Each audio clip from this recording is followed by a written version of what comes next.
la bergerie, entre dans la vie, entre par le cœur de Marie, entre et sois béni.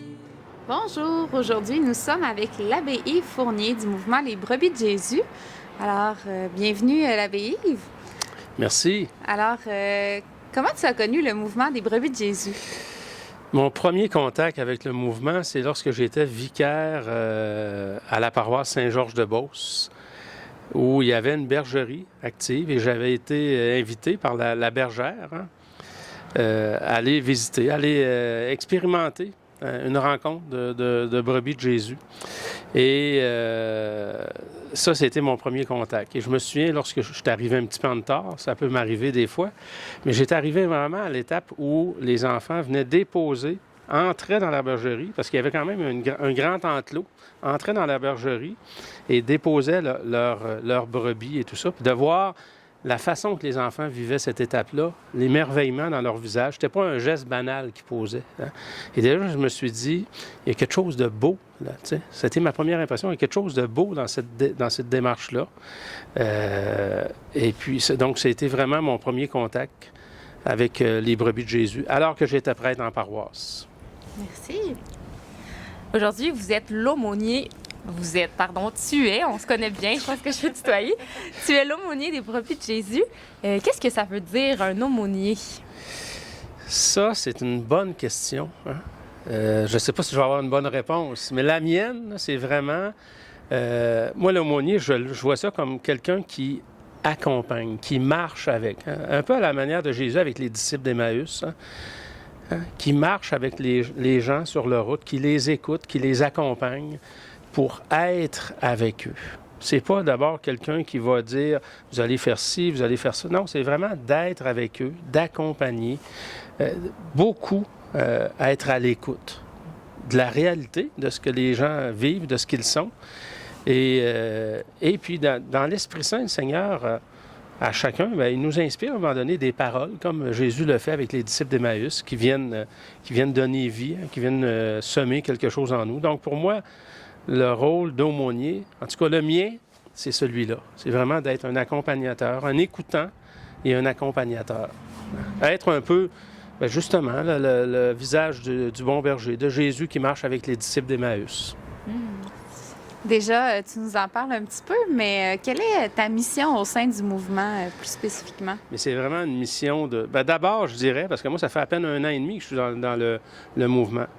Donc, c'est d'abord d'écouter beaucoup, d'observer pour apprendre à connaître, hein, parce que j'avais vécu une expérience en paroisse d'une bergerie, mais on ne connaît pas un mouvement, une pédagogie, une spiritualité avec une expérience. Donc, je suis beaucoup encore dans un mode écoute, dans un mode observation, hein, mais en vue d'accompagner. Donc, j'espère que j'écoute dans le mouvement, que vous trouvez que j'écoute assez, mais c'est vraiment, mais j'observe beaucoup aussi. J'apprends, je suis encore en apprentissage.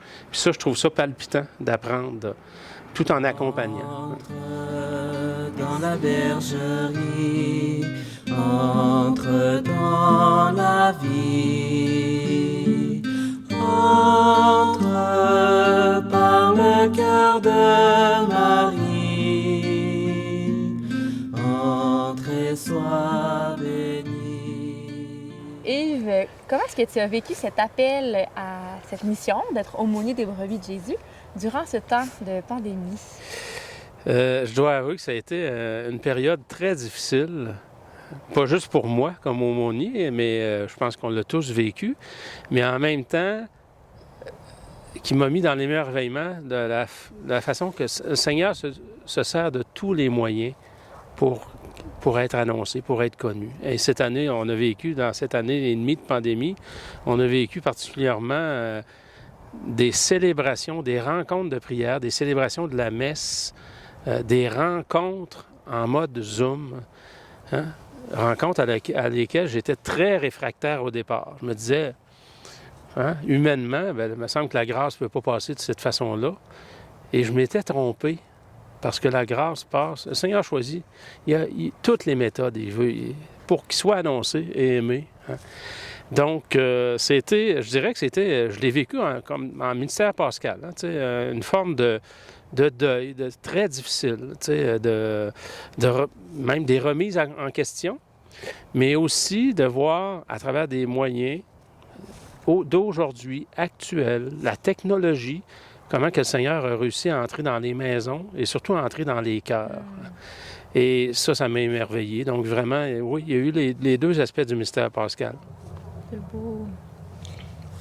Quel est l'impact que le mouvement des brebis de Jésus a eu dans ta vie jusqu'à présent?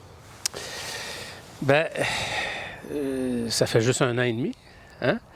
Mais il y a quand même un impact majeur déjà dans mon ministère de prêtre, dans ma façon d'être prêtre.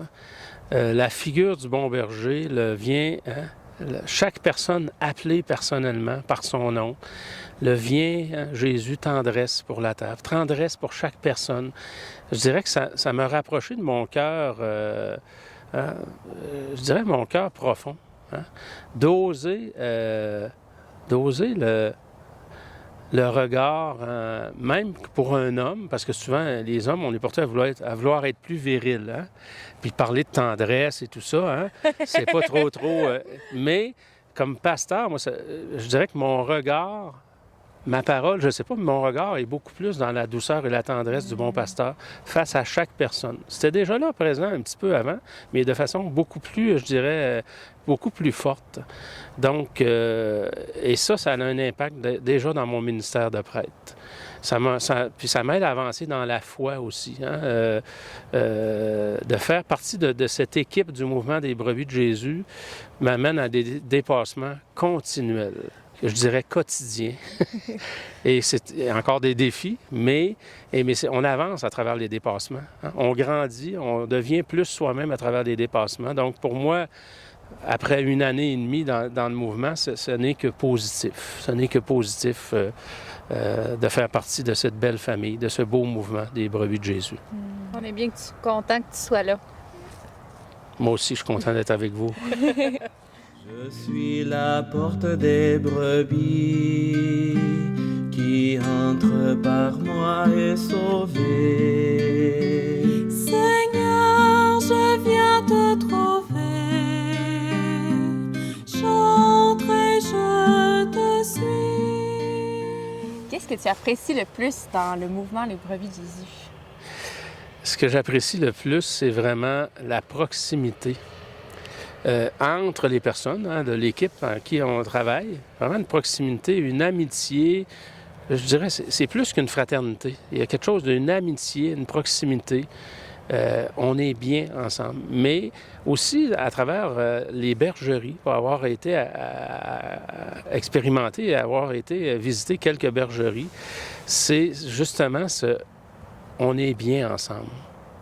Je le dis, je suis pas capable de le dire autrement, mais on est bien ensemble. Puis on sent que les bergers, bergères, avec les brebis de tous âges, hein, que ce soit des tout petits agnelets, les brebis, les pastoureaux, les parents, on est bien ensemble. Puis l'heure qu'on passe ensemble, on est bien. Puis on repart, il me semble qu'on se sent mieux. Hein. Donc, je dirais que c'est ce que j'apprécie le plus dans tout le mouvement, hein, en équipe, le travail en équipe qu'on fait, mais aussi à travers, on ressent ça aussi dans les bergeries. Donc, le être bien ensemble. Quand tu entends l'expression « les brebis de Jésus », qu'est-ce qui te vient à l'esprit? Qu'est-ce qui me vient à l'esprit? Très, très bonne question. Moi, la première chose que je dirais une famille. Une famille où il y en a qui sont présentes et il y en a qui sont absentes. Et la famille ne peut pas être heureuse tant que tous les absents sont retrouvés et soient réunis avec la famille. Donc, c'est à ça que je pense, avec l'image du bon berger, naturellement, Jésus qui part à la recherche. Hein, on connaît toute cette image-là. Hein, et lorsqu'il retrouve cette brebis, qu'il la porte autour de son cou, qu'il la serre contre lui, eh bien, c'est vraiment l'image qui nous vient vraiment en lien avec l'image de l'Évangile de Jean 10, mais une famille qui est pas encore complète. Et c'est pour ça qu'on ne peut pas jamais s'asseoir sur nos lauriers. Hein? Donc, toujours aller à la recherche des membres qui sont absents, qui, eux aussi, ont besoin de la tendresse de leur bon berger. Alors, qu'est-ce que tu voudrais laisser comme message aux bergers, bergères, aux personnes impliquées dans le mouvement, mais aussi à toute personne? Bien, vraiment, moi, d'abord, berger, bergère, gens impliqués, mais toute personne qui, au nom de son baptême, la mission qui est la nôtre à tout ce monde-là, c'est la plus belle des missions. La plus belle des missions, puis c'est une chance qu'on ait. Il faut prendre conscience comment c'est une chance d'être berger, bergère, d'être au nom de notre baptême, de témoigner de qui habite en nous. Hein? Qui est notre bon berger? Et c'est ça d'abord, de faire connaître aux gens, hein? Aux petits, aux grands, parce que les brebis, c'est de 0 à 99 ans, on s'entend. On peut même aller jusqu'à 100 ans, si vous voulez. Mais c'est de faire connaître comment ils sont aimés de Dieu, comment ils font partie d'une grande famille, pas des parfaits. Il n'y a personne de parfait là-dedans. Donc, si on attend d'être parfait, on n'y entrera jamais dans cette famille-là. Non. Et c'est ça la beauté, d'annoncer ce Dieu qui est amour, ce Dieu qui est tendresse, ce Jésus, bon berger de nos vies.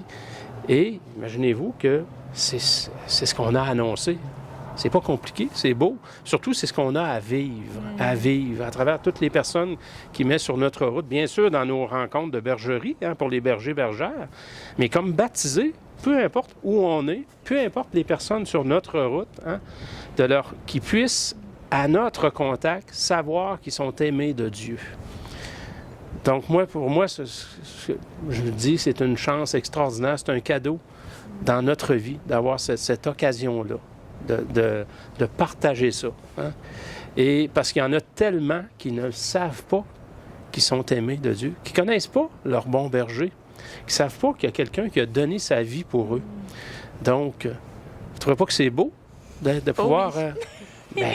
mais voilà. Donc, moi, je leur dis, continuez, persévérez, continuez, soyez le visage de Jésus là où vous êtes. Et vous serez bon berger, bon bergère pour des personnes concrètement dans leur vie. Et ça, le Seigneur, le reste, c'est l'Esprit Saint qui fait le travail. Mais ça, là, c'est ce qui est le plus beau dans notre vie. Et ça nous rend vivants, ça nous garde vivants. Donc, merci à tous les bergers, bergères, à tous les baptisés, peu importe dans le concret de votre vie. Merci d'être ce visage de Jésus. C'est beau. Merci, l'abbé Yves, d'avoir pris le temps de nous partager un peu ce qu'il y avait de ton cœur. Puis c'est inspirant, puis ça nous relance pour la mission. Ça m'a fait plaisir. Va chercher mes autres brebis, les égarer, les assoiffer. Seigneur, prends-les dans ta vie. J'aime et je te suis. Entre dans la bergerie, entre dans la vie, entre par le cœur de Marie, entre et sois béni.